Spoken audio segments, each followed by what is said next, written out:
Do you want to show Facebook Story to only one person?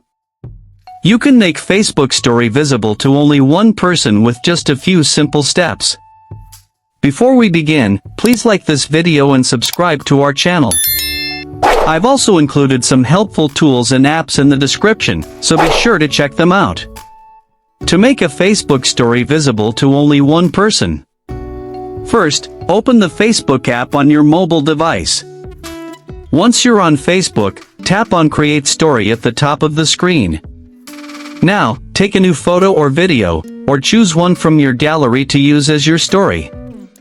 Once the content is added, tap on the settings icon at the bottom left of the screen. A pop-up menu will appear. From here, select Privacy.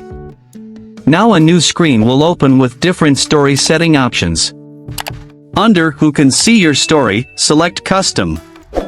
Now, deselect everyone and then choose only the one person you want to see your story.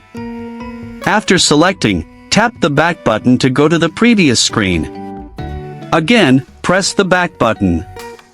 Now, lastly, tap on the share button to post your story to show only one selected friend.